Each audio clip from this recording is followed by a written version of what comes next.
이스라엘 백성들의 10가지 재앙, 여러분 한번 잘 생각해 보세요. 430년 동안 이스라엘 백성들이 하나님을 예배하지 못했습니다. 그리고 430년 동안 애굽의 문화, 그리고 애굽의 우상 숭배에 이스라엘 백성들이 어땠습니까? 거기에 젖어 살았다라는 거죠.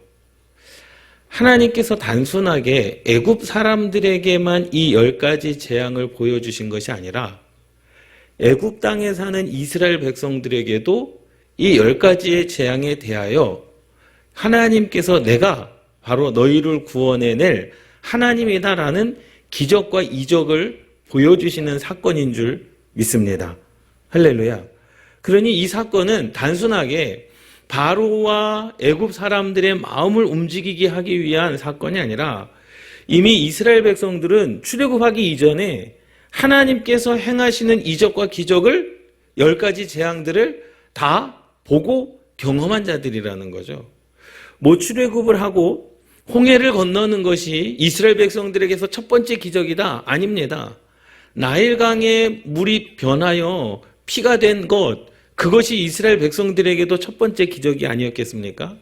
그 기적은 애굽 사람들의 눈에만 보여진 것이 아니라 애굽 땅에 살았던 이스라엘 민족들에게도 똑같이 그러한 일들을 하나님께서 이루신 줄 믿습니다. 할렐루야. 그러니 이 세상 가운데 하나님의 심판, 그래 나와는 상관이 없다. 아니요. 그것을 보고 우리가 분명히 깨달아야 될 하나님의 말씀과 하나님의 의도와 하나님의 뜻이 있기를 주님의 이름으로 축원합니다. 이스라엘 백성들 그 애굽에 있던 10가지 재앙, 애굽 사람들이 섬겼던 그 신들 아니겠습니까? 그러니까 그것들을 하나님께서 다 뭐 하시는 겁니까? 멸하시는 거예요. 이기시는 겁니다. 그러니 나는 너희들이 믿는 그 이방의 신들보다 더 위대한 하나님이다. 천지를 창조하신 하나님이다. 라는 것을 보여주는 거죠. 그리고 그것을 말씀하시는 겁니다. 그리고 이스라엘 백성들도 430년 동안 하나님을 예배하지 않았던 그 애굽의 문화와 애굽의 우상 숭배에 있었던 그들이 하나님을 경험하게 되는 첫 번째 사건이 바로 이 10가지 재앙 중에 첫 번째 사건이었다라는 사실입니다. 그 내용에 대해서 함께 은혜를 나누도록 하겠습니다. 이게 전달 25일부터 주전 1446년 1월 2일 금요일까지 7일간 오늘 출애굽기 7장 25절 말씀에 나와 있는 거거든요. 뒤에 저기가 있는데요. 우리 임정장 장로님하고 여기 최은영 권사님, 최현주 권사님 뒤에 있습니다. 필경대에. 출애굽기 7장 25절 말씀에 보면 여호와께서 나일강을 치신 후에 이레가 지나니라 라고 말씀하고 계십니다. 그러니까 7일 동안 일주일 동안 나일강이 피로 변했다라는 겁니다. 그리고 그 땅의 모든 물들이 피로 변했다라는 거예요. 잘 생각해 보면 7일 동안 뭐 하면 됩니까? 솔직히 말하면 참으면 되는 거거든요. 7일 동안 우리나라의 한강물이 피로 변한다고 해서 나라가 망하거나 아니면 사람들이 죽거나 아니면은 사람들이 무슨 전염병이 뭐 창궐해가지고 뭐 인구가 줄어들거나 사실 그러한 현상들은 일어나지 않았을 것이다라는 거죠. 하나님께서는 이 일을 통하여 내가 하나님이다라는 것을 말씀해 주시기 위한 사건인 줄 믿습니다. 지난주에도 말씀을 드렸듯이 이 첫 번째부터 9가지의 재앙들을 쭉 이제 한 주 한 주 말씀을 묵상하다 보면 사실 내가 조금 뭐 하면 되는 거예요? 불편하면 되는 거예요. 참으면 되는 거예요. 나일강의 물도 일주일간 피로 변했지만 일주일 동안 내가 뭐 하면 되는 겁니까? 그냥 불편하면 되는 겁니다. 일주일 동안 참으면 이 재앙이 지나가겠구나 라고 그들의 마음 가운데 하나님을 어떻게 합니까? 지금 당장은 마실 물이 없고 지금 당장은 나일강 물이 피로 변했기 때문에 막 하나님을 향한 그런 두려움, 뭐 하나님을 향한 그런 무서움을 가지고 있었겠지만 그것이 딱 끝나는 순간 어떻게 합니까? 그들의 마음이 어떻게 해요? 다시 완악해지기 시작했다라는 거죠. 그래서 이 첫 번째 재앙은요, 나일강을 비롯한 모든 물을 피로 바꾸는 재앙이었습니다. 하나님께서 첫 번째 재앙으로 나일강을 선택하여 치시는 이유는 나일강이 이스라엘의 수많은 남자아이를 죽게 한 강이었기 때문입니다. 그래서 태어나는 남자아이들마다 다 뭐 하라는 거예요? 죽여라. 그리고 어디다 버리라는 겁니까? 나일강에다 다 갖다 버리라는 거죠. 나일강은 수많은 어린 아들들의 죽음과 부모들의 눈물이 마르지 않은 곳이 바로 나일강이었습니다. 그래서 하나님은 나일강을 재앙의 첫 번째로 삼으신 것입니다. 또한 나일강은 애굽인들의 젖줄이요 가장 큰 우상이었기 때문에 나일강의 범람은 땅에 퇴적을 쌓아 기름지게 만들어 주어서 농산물이 잘 되었기에 그들이 믿는 신 중에 하피라고 하는 신의 이름인 거죠. 하피는 농작물의 신으로도 여겨졌습니다. 애굽인들은 자연스럽게 나일강을 신격화하여 숭배하였습니다. 430년간 이러한 애굽의 문화와 우상 숭배의 생활 속에서 하나님은 선택받은 이스라엘 백성들을 출애굽하여 가나안까지 가기를 원하고 계십니다. 할렐루야. 그러니 애굽에 내린 하나님의 재앙 10가지 재앙은 사실 바로의 마음과 애굽 사람들의 마음을 돌이키기 위한 것이었과 동시에 이스라엘 백성들 430년간 애굽의 문화와 우상 숭배의 생활 속에서 하나님께 선택받은 이스라엘 백성들이 예배드리지 못함을 뭐 하시기 위함이었습니까? 회복시키시기 위함이었는 줄 믿습니다. 할렐루야. 그러니까 나일강은요, 정말로 중요한 강이죠. 근데 나일강이 1년에 한 번씩 범람을 하는 거예요. 홍수가 나는 거예요. 그러면 사실 홍수가 나면은요, 생활하기가 힘들지 않습니까? 그런데 홍수가 나야 되는 거예요. 왜? 홍수가 남으로 말미암아 퇴적층이 쌓여가지고 농사를 잘 지을 수 있는 환경을 만들어 주거든요. 그러니 그것이 당연히 애굽 사람들에게는 어떠한 현상이 일어납니까? 신격화 현상이 일어나고 말았다라는 거죠. 그래서 출애굽기 14장 말씀에 보면 여호와께서 모세에게 이르시되 바로의 마음이 완강하여 백성 보내기를 거절하는도다. 이러한 재앙 속에서도 뭐 하고 있습니까? 그 마음이 완강하였다라는 겁니다. 하나님은 모세와 아론을 보내어 내 백성을 바로에게 말하여 그에게 이스라엘 자손을 그 땅에서 내보내게 할 것을 전하지만 바로의 마음은 강팍하여 백성들 보내기를 거절합니다. 왜 거절합니까? 이유가 있죠. 바로에게 이스라엘 백성들은 애굽의 재산이었습니다. 노동력이었죠. 우리 민족, 그러니까 애굽 사람들은 일시키지 않고 이스라엘 민족들을 종으로 삼아서 일을 시키면 얼마나 나라가 부강하겠습니까? 그래서 애굽은 재산이요 힘이었고 또 애굽의 경제 활동에 없어서는 안 되는 중요한 자원들이었다라는 겁니다. 바로 이 모든 것을 빼앗길 수 없었다라는 거예요. 우리나라도 한번 생각해 보세요. 우리나라도 지금 이제 외국인 노동자분들이 굉장히 많이 들어와 있지 않습니까? 그런데 우리나라에서 그런 분들을 한순간에 물론 우리가 그분들을 이렇게 회의를 줘가면서 일을 하시지만 일하시는 분들을 한순간에 다 출국을 시키고 이 땅 가운데 있는 모든 외국인들을 다 자국으로 돌려보낸다라고 한다면 한국의 경제가 어떠하겠느냐라는 거죠. 굉장히 휘청거리지 않겠습니까? 그러니 생각해 보세요. 그 수많은 이스라엘 백성들을 한순간에 애굽 땅에서 돌려보낸다라고 하는 그 생각을 하니 바로의 마음이 어떠하겠느냐라는 거예요. 나라가 지금 망하게 되는 그러한 상황을 직면하게 되지 않겠습니까? 애굽의 재산이었고 힘이었고 경제 활동이 없어서는 안 되는 중요한 자원들이었는데 그것을 내보내라니 얼마나 그 하나님의 말씀이 바로 왕 가운데 마음 가운데 완악함을 주었겠느냐라는 겁니다. 그는 자신의 왕의 권력으로 반드시 지켜야 합니다. 누구를요? 이스라엘 백성들을. 바로는 목숨을 걸고 모세의 요구를 싫어했으며 어떠한 재앙과 심판이 애굽에 올지라도 이스라엘 백성들을 내어줄 수가 없으며 강력하게 거절을 하게 됩니다.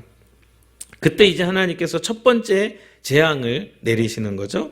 아침에 너는 바로에게로 가라. 보라, 그가 물 있는 곳으로 나오리니 너는 나의 강가에 서서 그를 맞으며 그 뱀 되었던 지팡이를 손에 잡고 아침에 너는 바로에게로 가라는 거죠. 그가 물 있는 곳, 그러니까 그 왕이 바로 왕이 늘 항상 아침마다 어디를 나오는 거예요?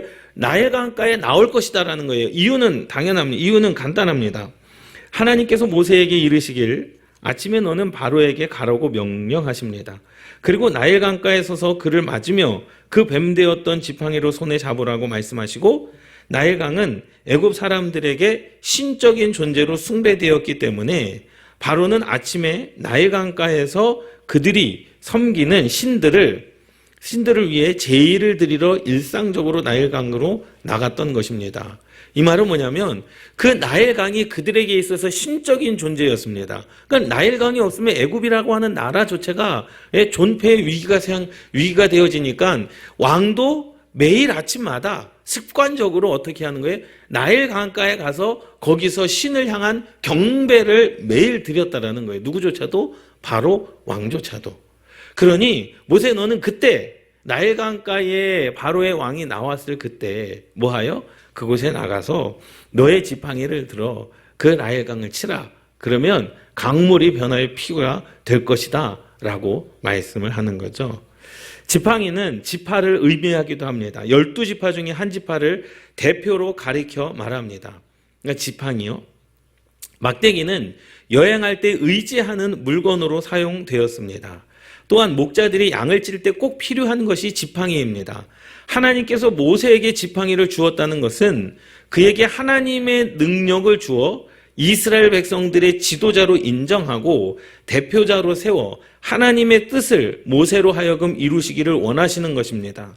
지팡이가 나일강을 칠 때 물이 피로 변하고 물속의 모든 동물이 죽고 악취가 나며 그 물을 마시지 못하고 애굽 온 땅에서 재앙이 시작되는 겁니다. 그런데 이러한 재앙이 시작되었기는 하지만 좀 뭐 하면 되는 겁니까? 불편하면 되는 거예요, 솔직히. 불편함을 감수하면 이스라엘 백성들을 뭐 할 수 있습니까? 내보내지 않을 수도 있는 거거든요. 그러니 첫 번째부터 9가지의 재앙은 물론 내 소유 중에 일부 소나 양떼가 죽는 전염병으로 말미암아 소나 양떼가 죽는 그러한 심판도 있었지만 실질적으로 그러한 것도 뭐 하면 됩니까? 조금만 참으면 된다고 생각을 했었을 것입니다. 그런데 장자의 죽음은 다른 것이죠. 내 피부치가 죽게 생겼으니. 그런데 한번 생각해 보세요. 그 애굽의 10번째 재앙 장자의 죽음을 맞이한 그들이, 바로 왕이 어떻게 됩니까? 눈이 뒤집히지 않습니까? 잘못했다. 이 이스라엘 백성들을 빨리 데리고 가라. 그런데 그 일을 누가 먼저 했어요? 바로 왕이 먼저 했잖아요. 이스라엘 백성이 히브리인들 중에 남자아이는 다 모조리 뭐하라 그럽니까? 죽이라 하지 않습니까? 그러니 자기가 했던 그 행동의 그 완악함, 자기가 행동한 그 행동의 그 죄악상을 누가 고스란히? 바로 왕이 고스란히 받게 된다라는 사실이죠. 그리고 성경에 보면 오늘 여기도 지팡이다라고 말씀하고 있는데 시편 23편에 여호와 하나님은 주 여호와 하나님 우리의 지팡이요 막대기다라고 말씀합니다. 성경에는요, 지팡이가 있고 막대기가 있어요. 사용의 용도가 다릅니다. 모양도 달라요. 지팡이는 우리가 예수님 사진을 이렇게 보게 되면, 성화를 보게 되면 지팡이는 예수님께서 서 있고 그 옆에 양이 있는데 예수님께서 지팡이를 들고 계시는 사진이 있거든요.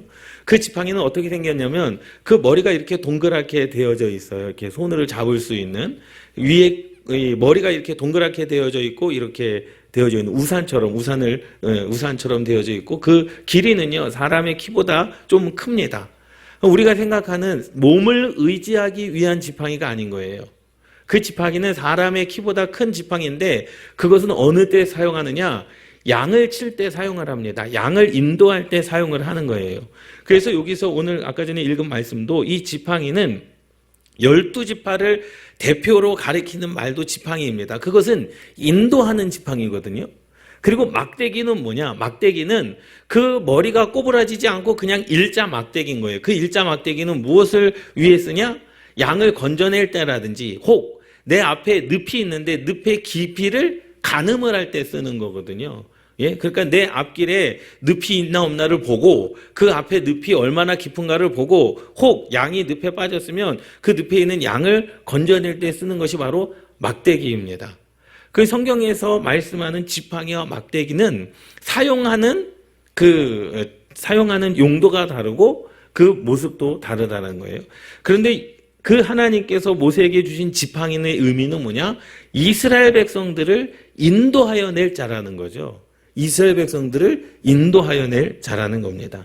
출애굽기 7장 20절 21절 말씀에 보면은요.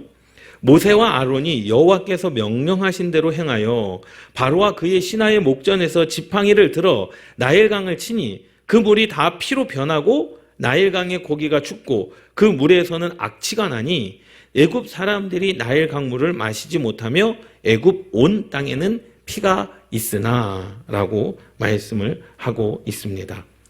모세와 아론은 하나님의 명령하신 대로 그렇게 바로와 그의 신하의 목전에서 지팡이를 들어 나일강을 치니 그 물이 다 피로 변하고 나일강의 고기가 죽고 그 물에서 악취가 나니 애굽 사람들이 나일강 물을 마시지 못하며 애굽 온 땅에 피가 있었다라고 말씀하고 있습니다.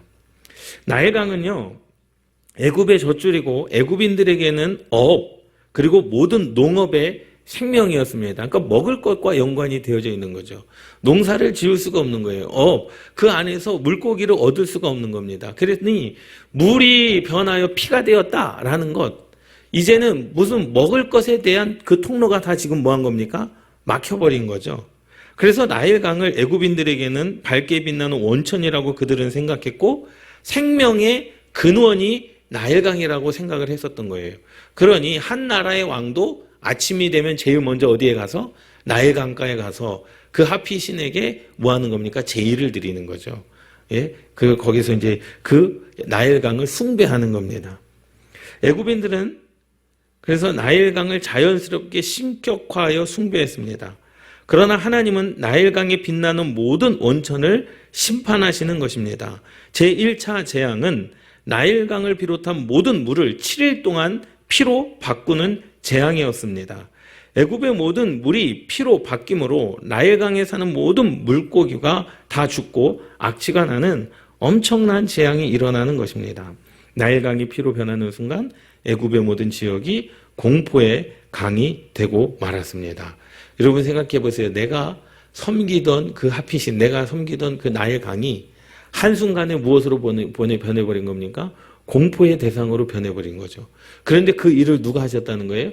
하나님께서 하셨다라는 겁니다. 하나님께서 그 일을 이루셨다라는 겁니다. 그런데 이 사건은 아까도 말씀을 드리지만 누구도 지금 그 사건을 목도하고 있는 겁니까? 이스라엘 백성들도 그 사건을 목도하고 있는 겁니다. 이스라엘 장로들을 불러 모세가 그렇게 이야기합니다. 야, 이제 너희는 출애굽을 준비해야 된다. 하나님께서 너희의 기도의 소리를 들으셨고 너희를 출애굽시켜 이제 광야에서 하나님을 예배하는 민족으로 세울 것이다 라고 했는데 사실 그들도 반신반의했겠죠. 하나님께서 우리를 어떻게 인도해 내실까? 그렇지 않습니까? 그러니 애굽 사람들에게 있어서는 바로 왕에게 있어서는 하나님의 심판이었지만 이스라엘 백성들의 입장에서 보면 그것은 무엇이었습니까? 하나님의 신호였는 줄 믿습니다. 할렐루야. 이끌어내기 위한. 야, 봤지? 내가 너를 이끌 수 있는 능력이 있다는 겁니다. 그리고 그 나일강을 뭐하니? 치니. 이 치다, 치고의 의미는 계속 고통 속의 동물을 몰아서 치명타를 가하듯이 즉시로 애굽의 잡신들을 하나님이 직접 그 지팡이로 치고 때려 몰듯이 바로와 모든 백성 앞에서 심판하시고 하나님의 위대하심과 전능하심을 이스라엘 누구에게도 이스라엘 백성들에게도 라는 거예요. 애굽 사람들에게만 아니라 이스라엘 백성들에게도 나타내신다는 의미인 줄 믿습니다. 그 지팡이는 출애굽기 7장에 뱀으로 바뀌었던 그 지팡이였다라는 거죠. 그 지팡이가요, 던졌더니 어떻게 됐습니까? 뱀이 됐습니다. 그러니 애굽이 그 나라에 있는 모든 주술사들을 다 불렀습니다. 그리고 이것을 해보라는 거예요. 그래서 그들이 가지고 있던 지팡이를 던졌더니 어떻게 됐습니까? 다 뱀이 됐습니다. 그런데 그때 어떠한 일이 일어났습니까? 모세의 지팡이가 그들의 뱀들을 다 뭐 했습니까? 삼킨 줄 믿습니다. 할렐루야. 이것은 뭐예요? 신들의 전쟁에서 이스라엘 백성들이 섬기는 하나님과 그 애굽에서 섬기는 주술로 말미암아 섬기는 그 신들이 싸워서 누가 이긴 겁니까? 여호와 하나님이 이기신 사건인 줄 믿습니다. 할렐루야. 그런데 그것을 하나씩 하나씩 보여주시는 거예요. 누구에게? 애굽 사람들에게. 또 누구에게? 이스라엘 백성들에게도 너희들이 430년 동안 애굽의 문화와 애굽의 우상 숭배에 젖어들었던 그런 것들을 다 뭐 하시는 겁니까? 하나님께서는 다 깨 부수시는 줄 믿습니다. 심판하시는 것이죠. 그것을 믿는 저와 여러분들 되시기를 주님의 이름으로 축원합니다. 할렐루야. 그래서 풍요와 다산, 모든 축복의 근원으로 간주하여 이집트 애굽인들에게는 신격화되어 숭상받던 그 물, 나일강, 즉 나일강에 대한 하나님의 피 심판이었습니다. 나일강에 쏘신 크놈과 나일강을 주관하는 신 하피에 대한 징벌이었다라는 거죠.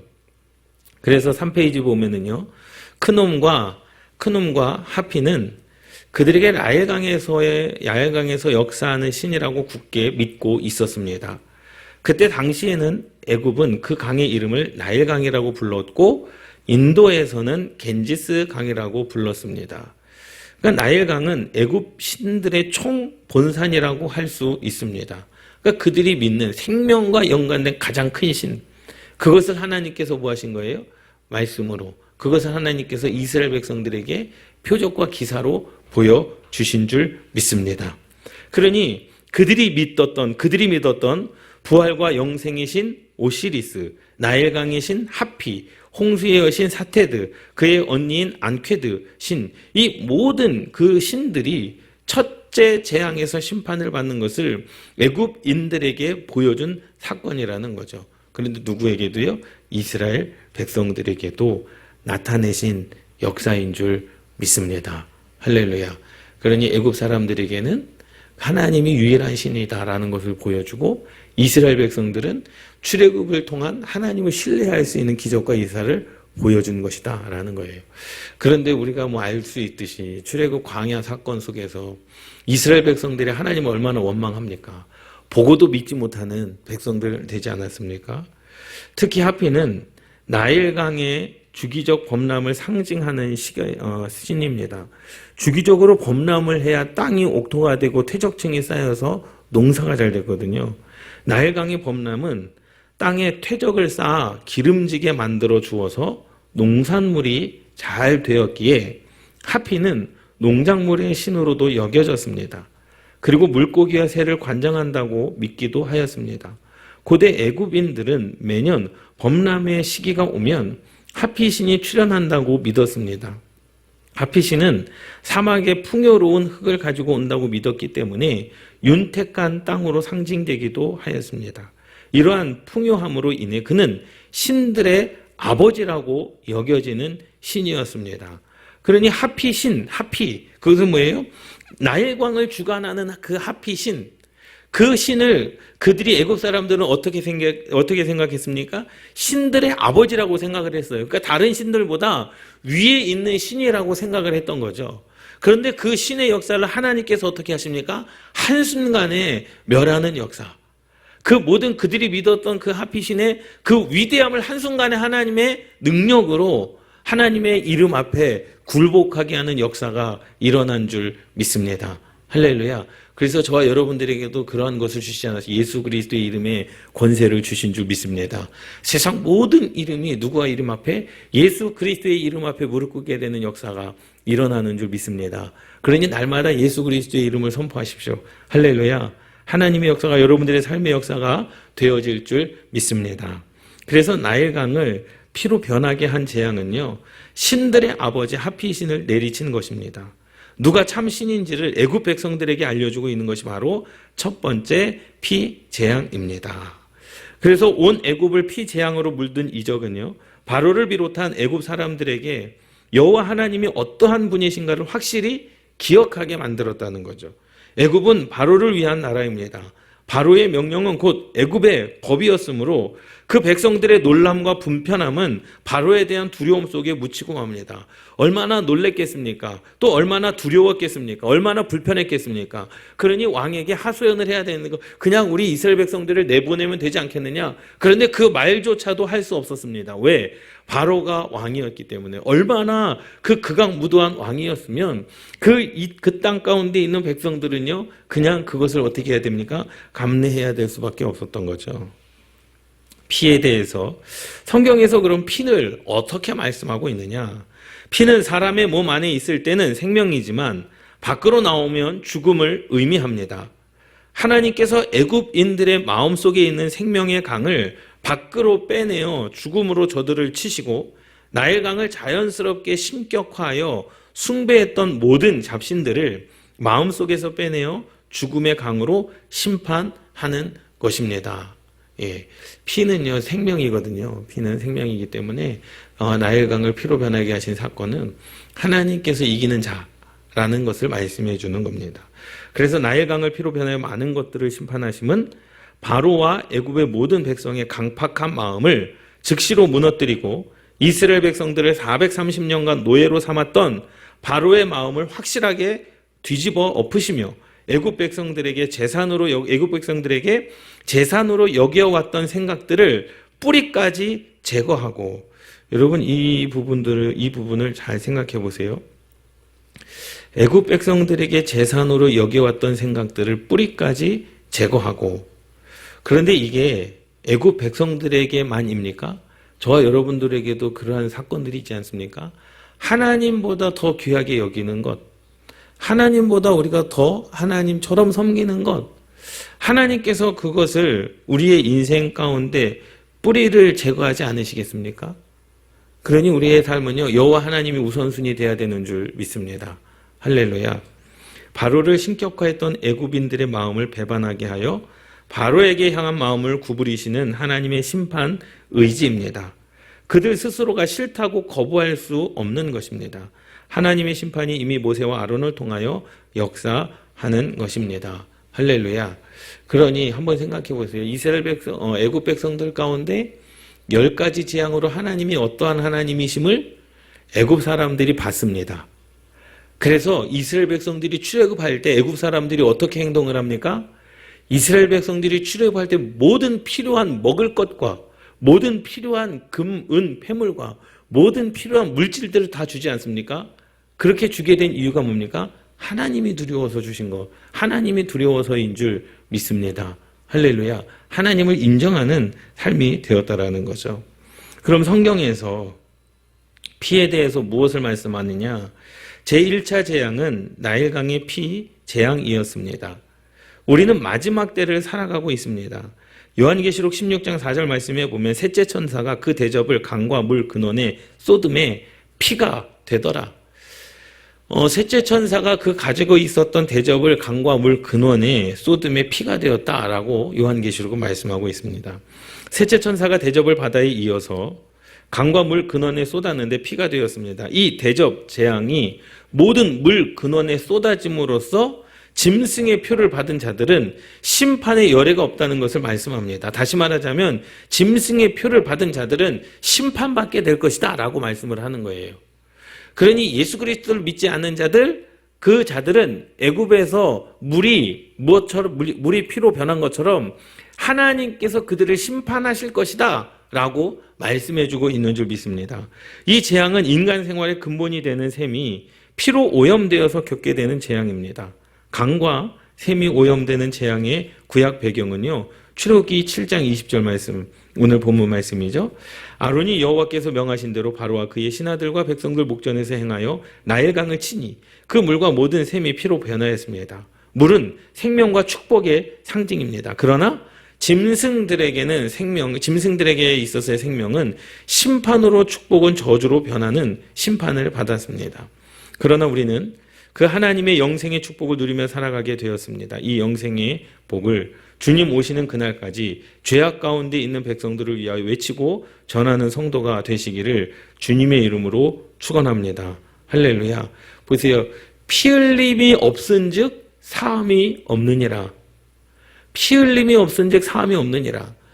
저와 여러분들은요, 죄인이잖아요. 죄인. 그럼 그 죄값을 치르기 위해서는 뭐 해야 됩니까? 내가 죽어야 되는 거예요. 피를 흘려야 되는 겁니다.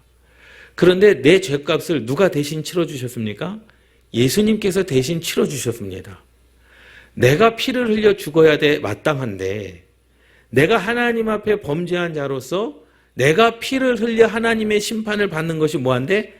마땅한데, 그 죄값을 누가 대신 져주신 거예요? 예수님께서 대신 줘 주신 거예요. 그래서 예수님께서 무엇을 흘리셨습니까? 피를 흘리셨습니다. 누구 대신? 나 대신에. 내가 죽어야 마땅한데 예수님께서 대신 죽으셨죠. 그리고 부활하셨습니다. 그리고 우리의 모든 죄값을 어떻게 하셨습니까? 대속하신 겁니다. 대신 내주신 거예요. 여러분, 이 은혜 속에 감사하며 살아가시기를 주님의 이름으로 축원합니다. 요한계시록 16장 6절 말씀에 그들이 성도들과 선지자들의 피를 흘렸으므로 그들에게 피를 마시게 하신 것이 합당하니이다 하더라. 요한계시록 16장 16절 말씀은 그거예요. 이 땅 가운데 지금도 마찬가지입니다. 이 땅 가운데 많은 그 선교사님들이 순교를 당하시는 선교사님, 우리 감리교 선교사님들 중에서도 세 분이 지금 북한에 지금 억류되어져 있습니다. 2006년부터 2006년, 2009년, 2012년에 세 분의 선교사님이 지금 북한에 억류되어져 있는데 그것을 위해서 우리 감리교단이 이렇게 선교사님들을 위해서 기도를 계속 하고 있죠. 그런데 그들의 피 흘리게 한 자가 있다라는 거예요. 그들의 피를 흘리게 한 자들의 그 피를 하나님께서 어떻게 하시겠다는 겁니까? 심판하시겠다라는 겁니다. 그 말씀이 바로 요한계시록 16장 16절의 말씀입니다. 천사는 이렇게 말합니다. 그들이 성도들과 선지자들의 피를 흘렸으므로 그들에게 피를 마시게 하는 것이 합당하다. 그러니까 그들이 선지자들을 죽였다라는 거죠. 피를 흘리게 했다라는 겁니다. 그러니 피를 흘리게 한 자들의 피를 하나님께서 받으시겠다. 그것은 무엇입니까? 하나님께서 심판하시겠다라는 말씀인 줄 믿습니다. 그들이 성도들의 피를 흘리게 했기 때문에 그들은 죄의 무게를 달아 피를 마시게 해야 합니다. 사도 요한이 성도들의 피 흘림을 먼저 말하고 그들의 심판을 나중에 말하는 것은 하나님의 심판이 의롭고 합당하다는 것을 강조하기 위함입니다. 바로 땅에 거하는 자들에게 피를 마시게 함으로써 죽음의 심판이 정당함을 말씀하고 있습니다.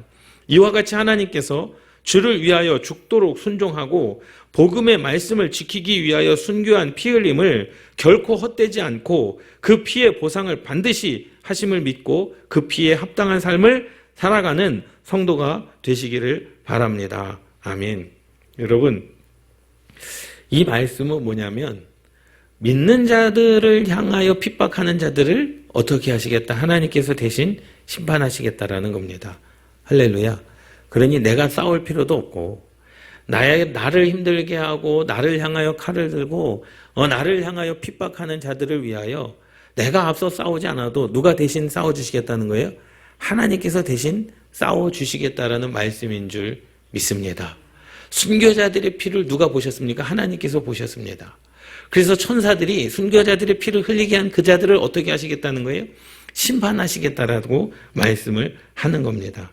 그래서 복음의 말씀을 지키기 위하여 순교한 피 흘림이 결코 뭐하지 않도록 헛되지 않도록 그의 피의 보상을 반드시 누가? 하나님께서 하심을 믿습니다.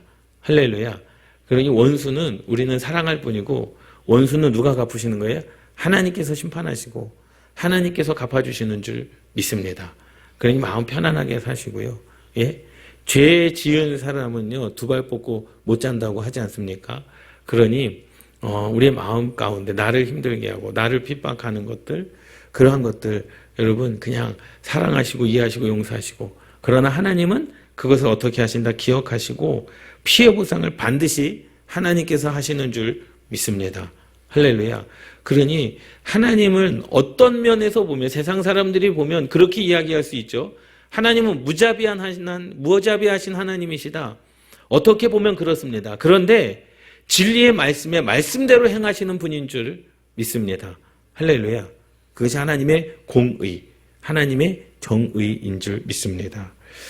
예, 이제 결론을 말씀을 드리도록 하겠습니다. 이것은 피의 재앙은요, 하나님의 공의로운 심판을 의미합니다. 구원받은 백성들이 주님을 따라 복음을 전하고 또한 복음을 지키기 위하여 피를 흘린 자들의 그 피를 보상하시기 위하여 짐승들의 죄 무게를 달아 피를 마시게 함으로써 그에 합당한 심판을 내리시는 하나님의 공정성과 지속성을 강조하고 있습니다. 이것은 짐승들이 구원받은 백성들을 핍박하고 피를 흘리게 했던 것 같이 그 피의 가치에 합당한 것입니다. 하나님의 제단 앞에 바쳐졌던 순교자들처럼 그리고 성도들 역시 하나님의 합당한 공의 앞에 찬양과 영광을 돌리는 신앙이 필요한 줄 믿습니다. 할렐루야, 할렐루야, 할렐루야, 아멘. 하나님은 심판, 공의의 하나님이신 줄 믿습니다. 할렐루야. 하나님께서 우리의 인생 가운데 우리를 보듬어 주시고 우리의 인생 가운데 지팡이와 막대기가 되어 주시고 또 우리 가운데 피를 흘리게 한 자들의 그 피를 하나님께서 심판하신다는 사실, 하나님께서 하나님 되심을 우리의 인생 가운데 보여주신다는 사실을 여러분 깨달으시기 바랍니다. 이 은혜가 있기를 주님의 이름으로 축원합니다. 기도하시겠습니다.